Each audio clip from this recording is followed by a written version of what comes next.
할렐루야. 오늘부터 우리 기독교 역사상, 아니 인류 역사상 가장 아름다운 이야기라고 불리우는 이 탕자의 비유, 이것을 가지고 탕자라고 하는 주제로 3주간 말씀을 나누려고 합니다. 특별히 오늘은 그 첫 번째로 잃어버린 아들과 기다리는 아버지, 잃어버린 아들과 기다리는 아버지라는 제목으로 말씀을 증거하겠습니다. 여러분, 이 비유는요, 단순히 집 나간 아들이 돌아왔다라고 하는 그런 뻔한 교훈을 주는 이야기가 아니에요.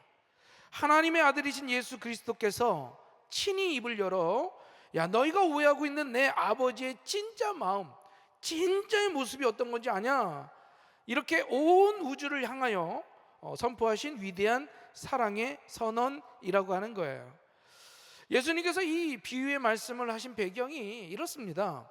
누가복음 15장 1절과 2절에 보면 세리와 죄인들이 예수님의 말씀을 들으려고 가까이 나와 오지요. 그런데 바리새인들과 서기관들, 당대 가장 종교적이라고 하는 사람들이 수근거리면서 원망하는 거예요. 왜냐? 그 죄인들이 오는 게 불만족스러운 거거든요. 그들은 이 사람이 죄인을 영접하고 음식을 같이 먹는 거, 이거 용납할 수 없다는 거예요. 왜냐?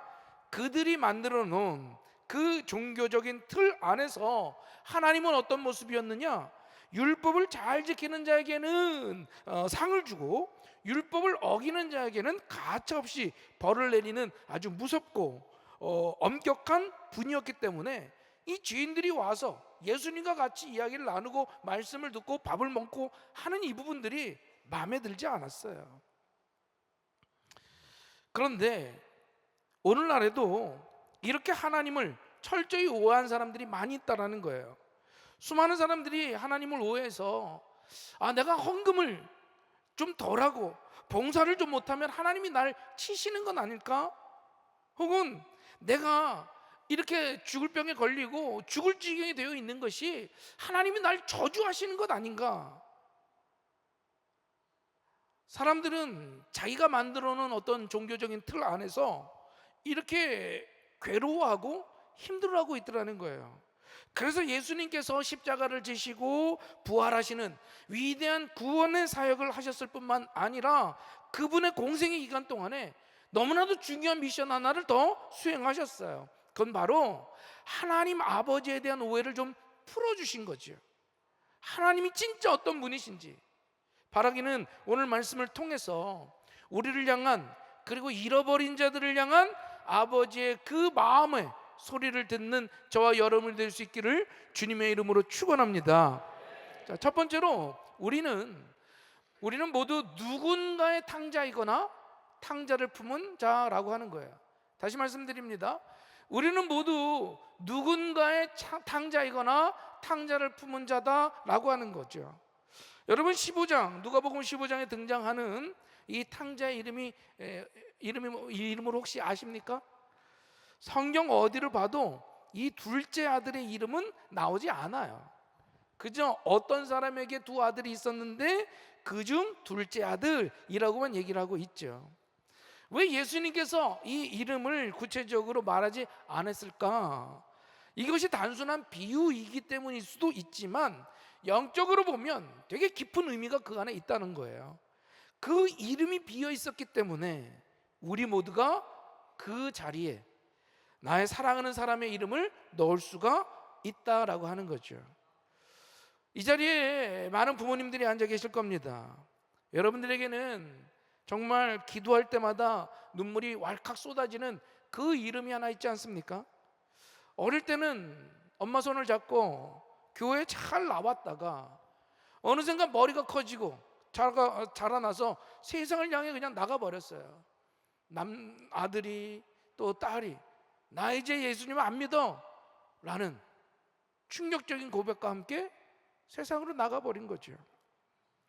혹은 나를 핍박하고 하나님을 조롱하는 내 남편, 내 아내, 아니 어쩌면 이 자리에 앉아있는 여러분 자신이 십수년 동안 과거에 하나님을 떠나 돼지우리 같은 세상 속에서 방황하던 그 탕자였다라고 하는 거죠.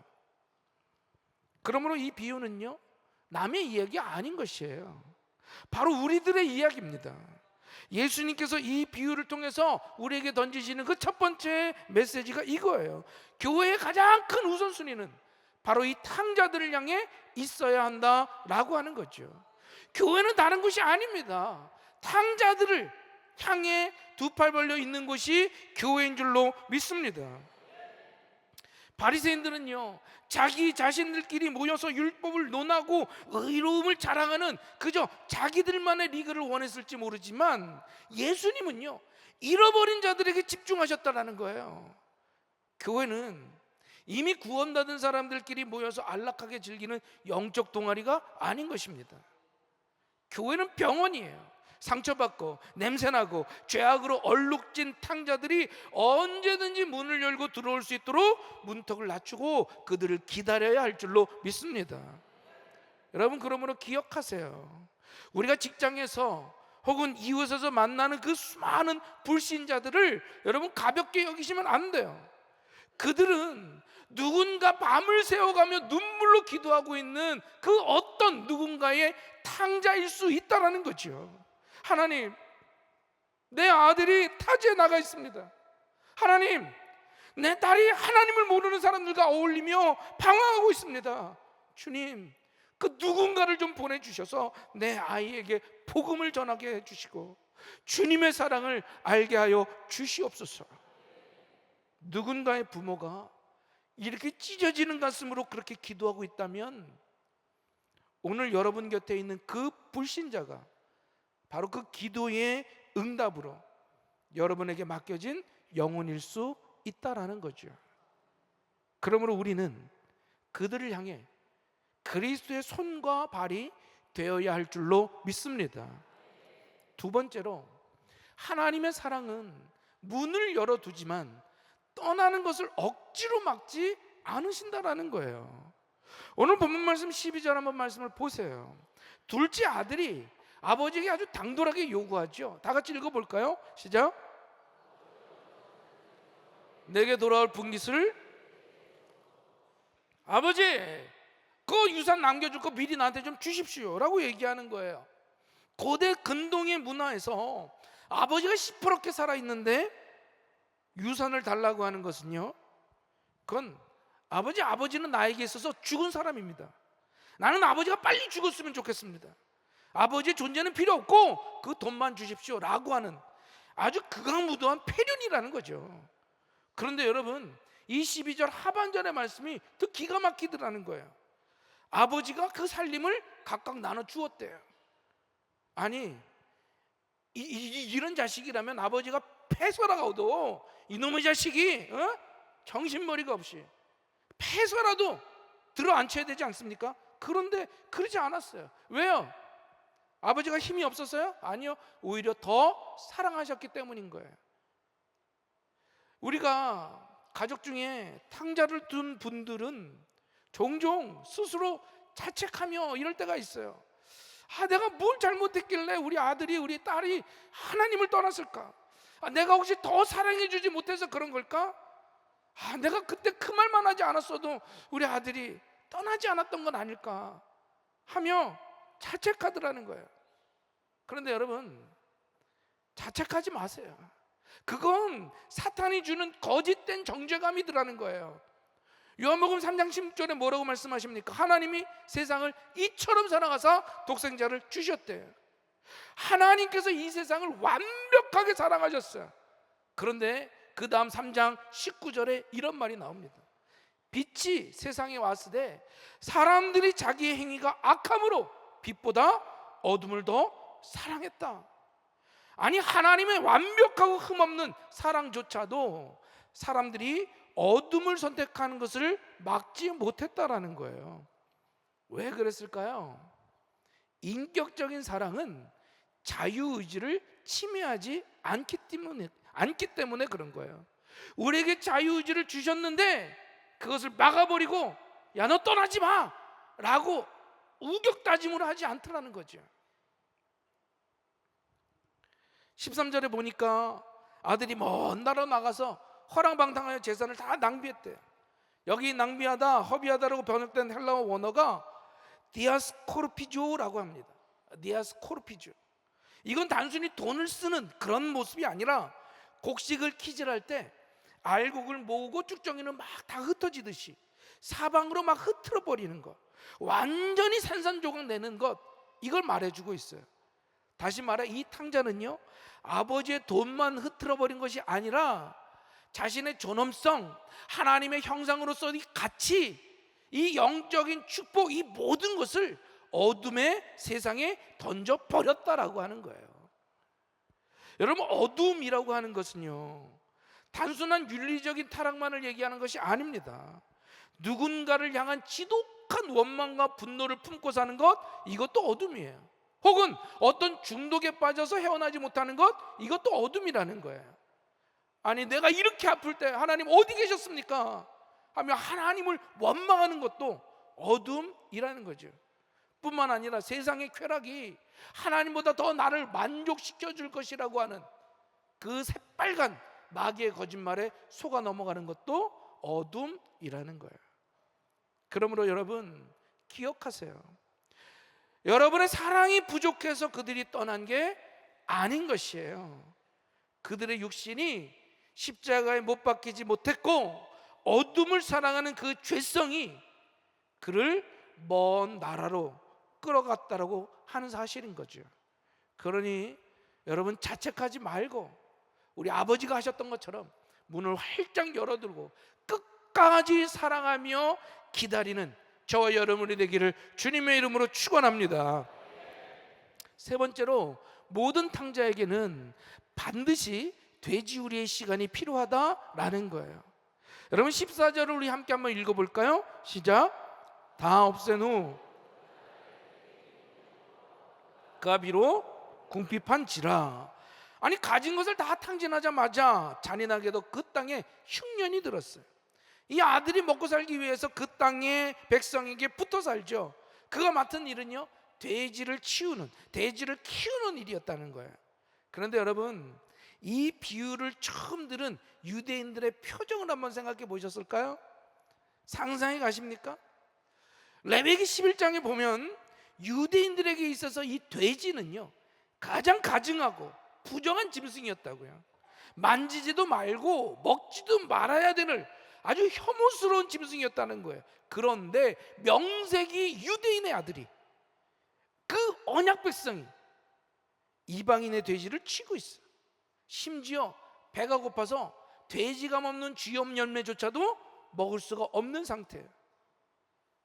여러분, 우리는 이것을 인생의 바닥이라고 부르는 거죠. 내 힘으로 통제할 수 없는, 내 힘으로 통제할 수 있다고 믿었던 그 모든 자원이 바닥나, 내 지혜와 자존심이 완전히 산산조각이 나는 그 자리. 우리가 잘 아는 나 같은 죄인 살리신이라고 하는 찬양을 작사한 존 뉴턴의 이야기 여러분 다 잘 아실 거예요. 그는 노예 상인이었죠. 아프리카에서 흑인을 잡아다가 파는 아주 끔찍한 죄를 저지르면서 아주 방탕하게 살았던 사람입니다. 그러나 그의 어머니는요, 날마다 눈물을 흘려 기도했어요. 하나님을 만나게 되도록, 정말 하나님을 믿을 수 있도록. 그런데 이 존 뉴턴은 그런 어머니를 비웃고 하나님을 비우셨어요. 그러던 어느 날 그가 탄 배가 대서양 한가운데서 엄청난 폭풍우를 만나게 돼요. 배가 부서지고 물이 차오르며 선원들은 하나둘 바다로 휩쓸려가는 그 절망의 순간, 그의 배를 키를 잡고 인생의 완벽한 돼지우리를 만나게 되는 거예요. 더 이상 자기의 항해술이나 힘으로 살아남을 수 없다는 것을 깨달은 순간, 이 존 뉴턴이 무릎을 꿇고 울부짖습니다. 하나님, 나에게 자비를 좀 베풀어 주시옵소서. 바로 그 끔찍했던 폭풍우가 몰아치는 그 밤이 인생의 가장 처참한 바닥이 되어서 존 뉴턴의 영혼을 살리는 가장 위대한 구원의 밤이 된 줄로 믿습니다. 때로는 우리가 탕자를 너무 사랑한 나머지 그들이 돼지우리에 들어가야 하는 그것을 인위적으로 막아버리는 때가 있더라는 거예요. 자녀가 스스로 져야 될 그 죄의 책임과 그 고통을 부모가 돈으로 혹은 힘으로 다 막아주는 경우가 있다라는 거예요. 그런데 여러분, 영적으로 이거 냉정하게 들으셔야 돼요. 돼지 우리를 겪지 않으면 결코 하나님의 집을, 아버지의 집을 그리워하지 않더라는 거예요. 오늘 본문 17절의 말씀을 눈여겨보세요. 놀라운 반전의 단어가 등장하죠. 이에 스스로 돌이켜 이뤘다는 거예요. 스스로 돌이켜서. 이거 헬라어 원어를 직역하면요, 자신의 진정한 자아로 돌아왔다라고 하는 거예요. 나의 진정한 자아로 돌아왔다라는 것. 죄에 미쳐서 환상 속에 살던 그가 돼지우리라고 하는 그 고통 속에서 정신이 번쩍 든 거죠. 야, 내가 얼마나 비참한 존재였는지, 내 힘으로 살겠다라고 하는 이 교만이 얼마나 어리석었는지 깨닫게 된 거예요. 그에게 그 날은요, 인생의 최악의 날이었을 거예요. 그러나 영적으로 보면 그가 돼지우리에서 배고픈 배를 움켜쥐고 눈물을 흘렸던 그날이 바로 그의 인생에서 가장 축복받은 최고의 날이 된 줄로 믿습니다. 혹시 탕자를 위해서 기도하고 있는 분들이 있으십니까? 그분들에게 제가 말씀드립니다.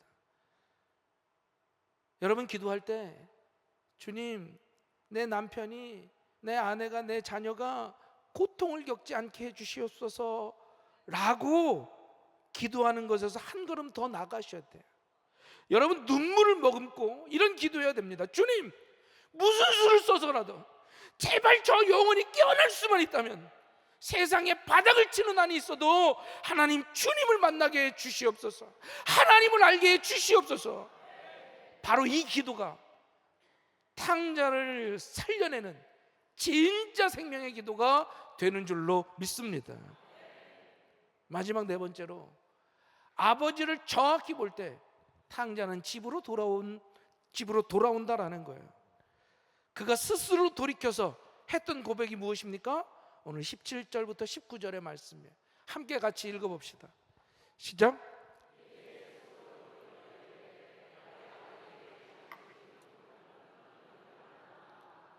나는 여기서 주저 죽는구나. 내가 일어나 아버지께 가서 이르기를, 아버지, 내가 하늘과 아버지께 죄를 지었사오니 지금부터는 아버지의 아들이라 일컬음을 감당하지 못하겠나이다. 나를 품꾼의 하나로 써 주소서. 스스로 돌이키는 그 순간 사탄이 탕자의 눈을 가리고 있던 수건이 벗겨지고 말았어요. 고린도후서 4장 4절은 뭐라고 얘기하느냐? 그 중에 이 세상의 신이 믿지 아니하는 자들의 마음을 혼미하게 했어. 그래서 그리스도의 영광의 복음의 광채가 비치지 못하겠다라고 얘기했어요. 이 세상의 신 사단이 눈을 가려서 예수 그리스도의 광채를 제대로 보지 못하겠다라는 거예요. 사탄의 가장 오래된 전략 중 우리에게 하는 것 중에 하나가 바로 하나님을 오해하게 만드는 거예요. 에덴 동산에서부터 사단은 속였죠. 야야, 하나님이 선악과 먹지 못하겠어? 야, 그거 너희가 하나님 될까 봐 그러는 거야. 너 그 하나님, 그 째짠 하나님, 야, 너 그거 믿지 마.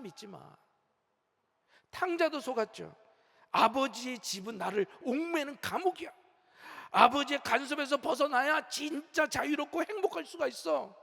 그런데 어떻게 됐어요? 돼지우리에서 그게 깨달은 거야. 야, 그게 아니었구나. 우리 아버지는 종들조차도 배불리게 먹이는 정말 선하고 좋은 분이었구나.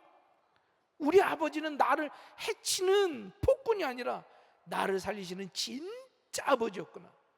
바로 이 아버지의 선하심을 정확하게 기억해낼 때 비로소 그는 일어나서 집을 향해 발걸음을 옮기게 된 줄 믿습니다.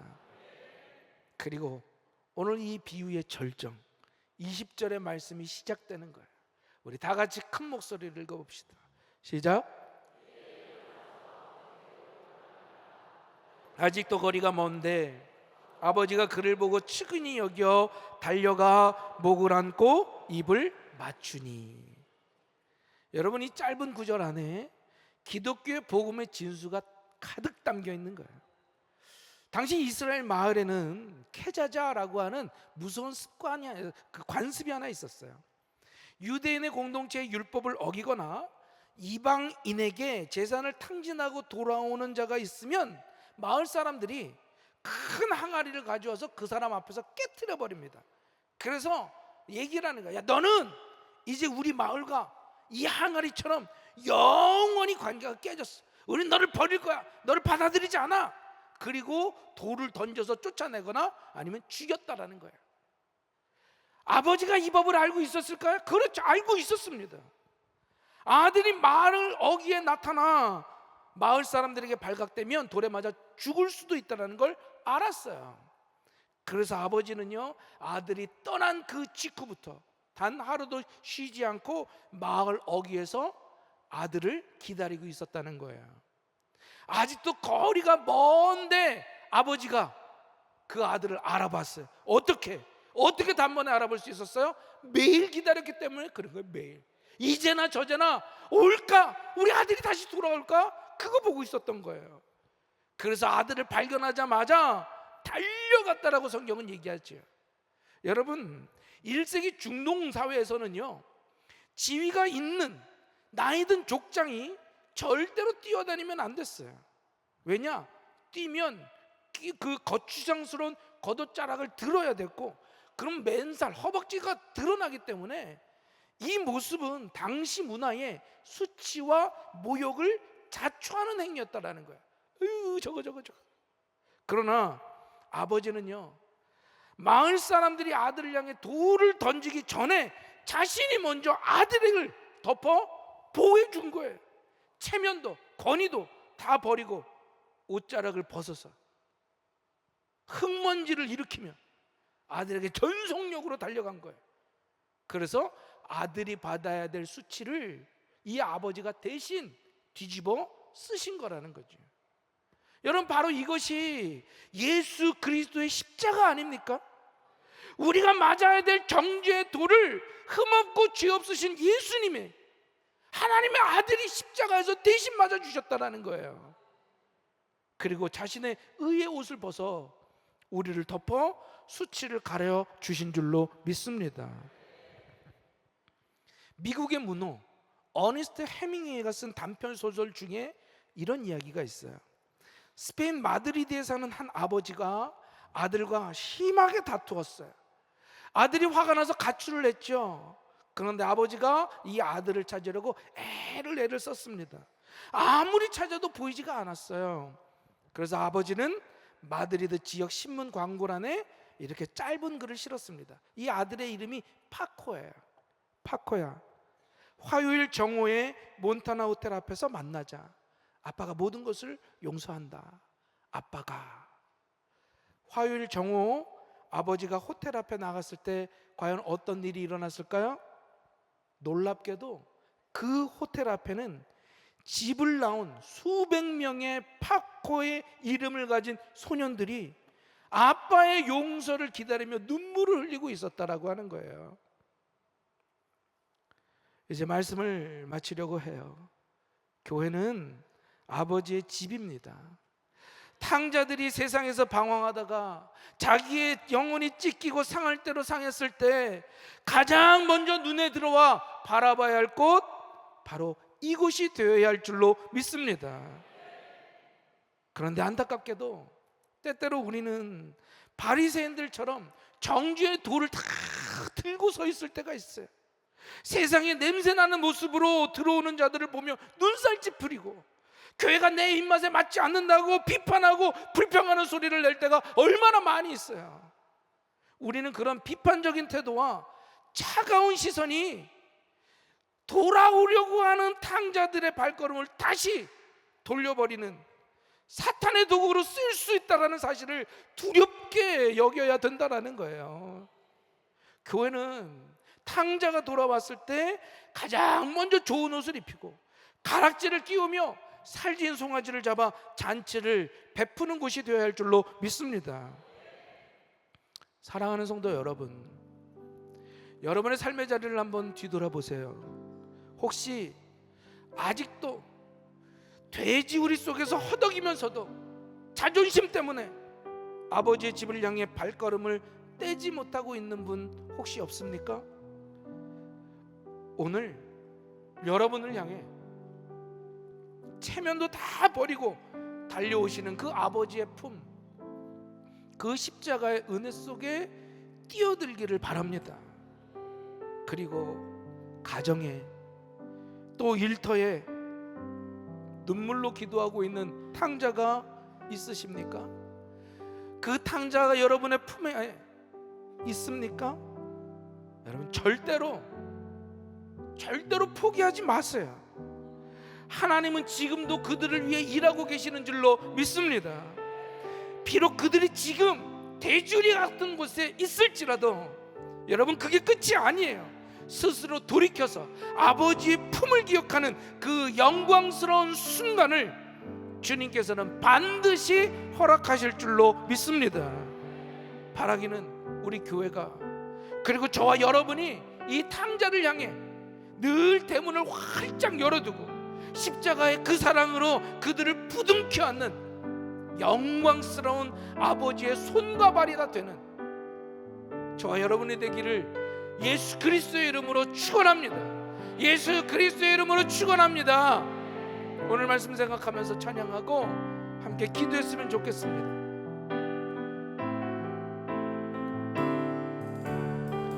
아버지 사랑 내가 노래해, 아버지 사랑 내가 노래해, 아버지 은혜, 아버지 은혜 내가 노래해. 그 사랑 변함없으신,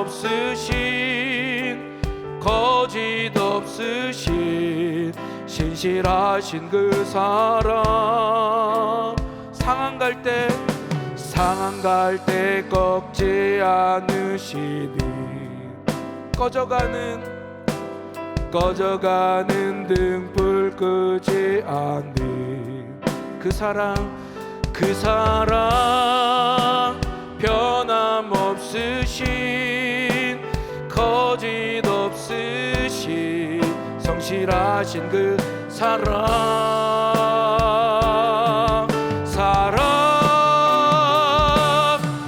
그 사랑 날 위해 죽으신, 날 위해 다시 사신 예수 그리스도, 다시 오실 그 사랑, 죽음도 생명도 천사도 하늘의 어떤 권세도 끊을 수 없는 영원한 그 사랑 예수. 얼마 전에 어떤 분이 저에게 짧은 쇼츠 영상을 하나 보내주셨어요. 그 영상에 나오는 주인공이 서인영이라고 하는 예전에 있던 가수, 유명한 가수 중에 하나였어요. 근데 세상에서 모든 것들을 누리다가 이제 예수님을 믿고 이제 영상을 찍은 거더라고요. 그러면서 친구들과 함께 밥을 먹는 그 영상인데, 그 서인영이라고 하는 가수가 야, 내가 예수 믿을 줄 누가 알았어 하는 그런 놀라운 얘기를 해요. 그랬더니 같이 밥을 먹고 있던 그 친구가 자기가 옛날부터 기도했다는 거예요.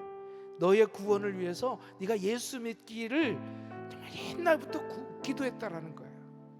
여러분, 우리 주변에 탕자들이 있습니다. 우리 가족에 탕자가 있습니다. 그러나 기도는 절대로 망하지 않고 그 기도로 하나님께서 다시 그들을 돌이키는 시간이 올 줄로 믿습니다. 여러분 마음에 있는 그 탕자 이름을 불러가면서 우리 기도했으면 좋겠습니다. 하나님, 어떤 수단을 쓰든 그가 바닥에 내려앉든 주님을 만나게 해주시고 예수 그리스도를 영접하게 하여 주시옵소서. 우리 시간 간절한 마음으로 주여 부르짖고 간절히 기도하겠습니다. 주여.